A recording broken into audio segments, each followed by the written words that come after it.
Let's sew the vintage sweatshirt. In a world full of baby tees and crop tops, my wardrobe definitely needed a comfy, cozy addition for this fall.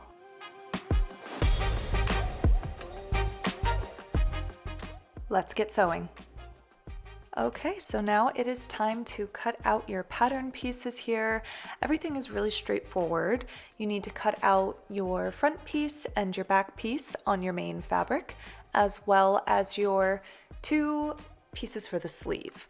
What was really nice about this fabric that I bought off of Etsy, the fabric mill also provides a matching ribbing.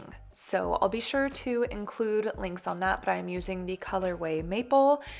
So I purchased a French terry for my main fabric that has about 60% stretch horizontally, 40% stretch vertically, but really we're concerned about the horizontal stretch. So 60% and then a matching 2x1 ribbing.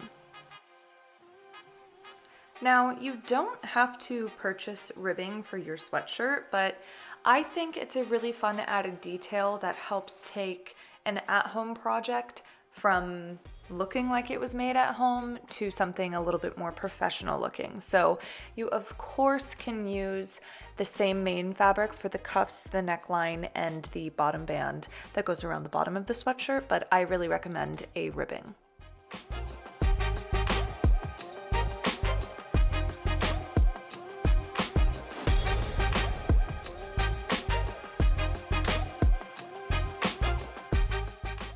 Our first step here, I'm going to lay the front piece and the back piece right sides together, and the first thing that we are going to do is sew the shoulder seams.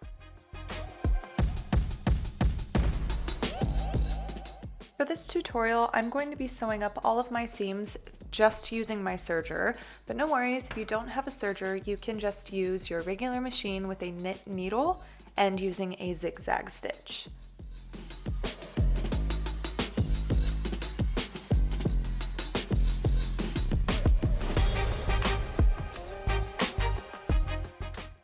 With the shoulder seams complete, I went ahead and laid that out flat with my right side facing up.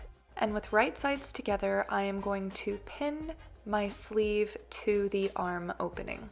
I find it easiest to start with the outer corners and then to work my way inward with pins.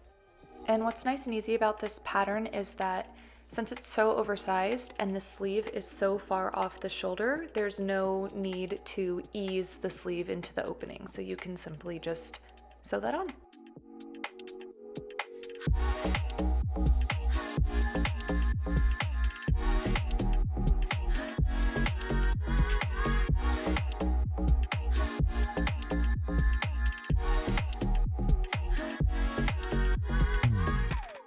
And with this seam complete, you can go ahead and press that flat, and then we're going to just fold everything right sides together so that we can sew up the side seam.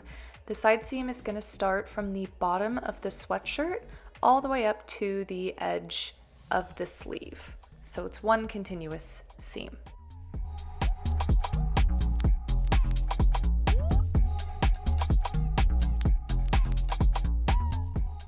My tip here is to make sure that the seams on the sleeve are even with each other before you start sewing.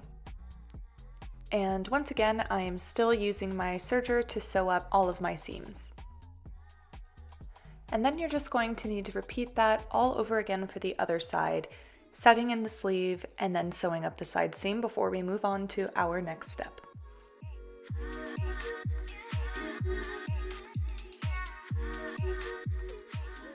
So now it is time to start working on all the ribbing.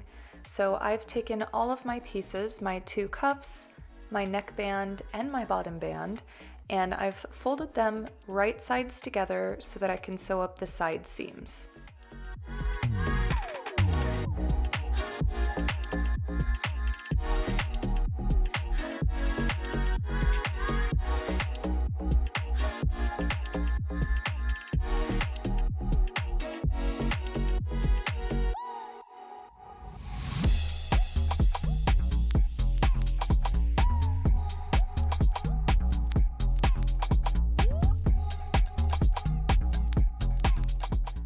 So first we're going to start by attaching the cuffs to the sleeves, and I have my sweatshirt folded right side out, and I'm going to be working in halves here. So I've just marked the midway point on my cuff and on my sleeve. You can also see here I have folded the ribbing so that the right side is out.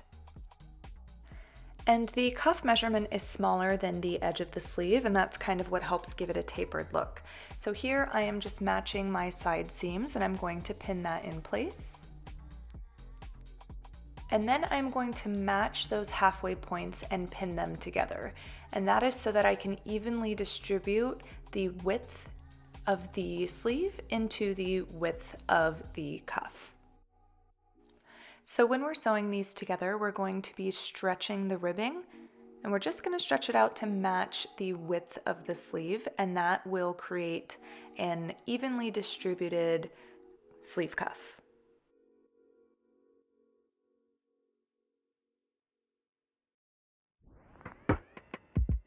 This can be a little bit tricky to do if you're working on your serger, but just take your time, make sure that your pins are nowhere near your blade, and just work in small sections to ensure that you are not sewing anything together that shouldn't be sewn together. And then repeat this for the other sleeve and you will have 2 tapered sleeve cuffs. We're going to use the same method for the neckband and for the bottom band, although for the neckband I decided to work in quarters instead of halves since the measurement is larger and I just want to be more careful with the neckband. So here I split my neckband into quarters and I mark that with pins, and then I also do that on the sweatshirt itself.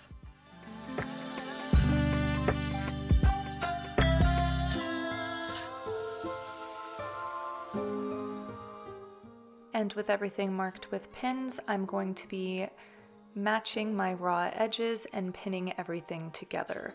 And again, this is so that I can evenly distribute the length of the sweatshirt neck into the neckband.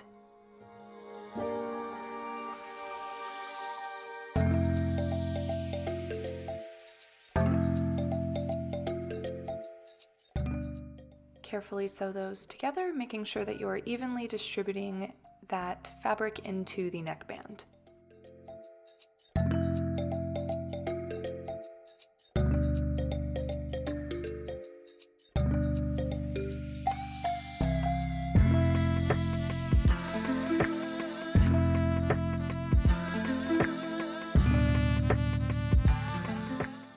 And you're going to do that all one more time, but now focusing on the bottom of the sweatshirt. So here I am marking the quarter points on the bottom of the sweatshirt, and I'm going to do the same on the band, and then I am going to match up my raw edges and sew that all together. So it's the exact same technique as the neckband.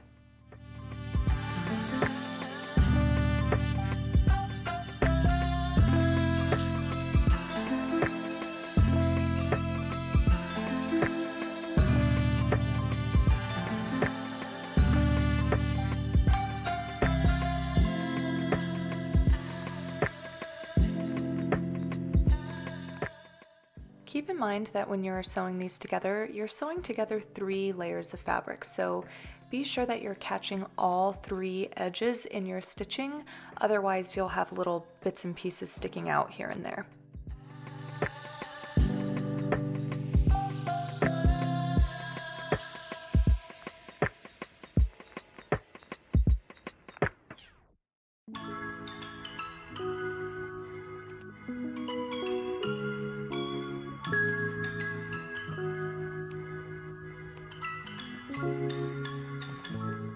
Go ahead and give everything a good press down. You could stop here, but another thing that I think makes these sweatshirts look super professional is adding top stitching. So I'm going to press all these seams so that I can add top stitching around the sleeve seams and the neckband as well as the cuffs.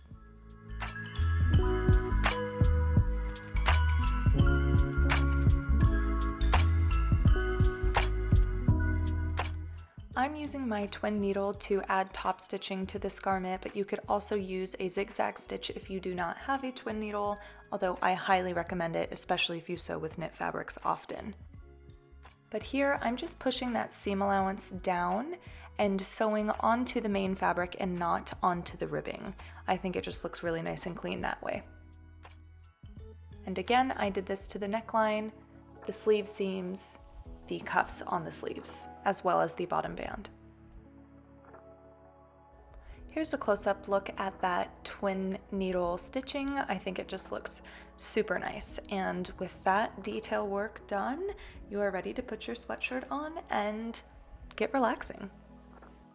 I hope you enjoyed this sewing pattern and sew along tutorial. If you make it, please tag me. I would love to see your creations, and I also can't wait to see how you customize this sweatshirt. I'll see you in the next one.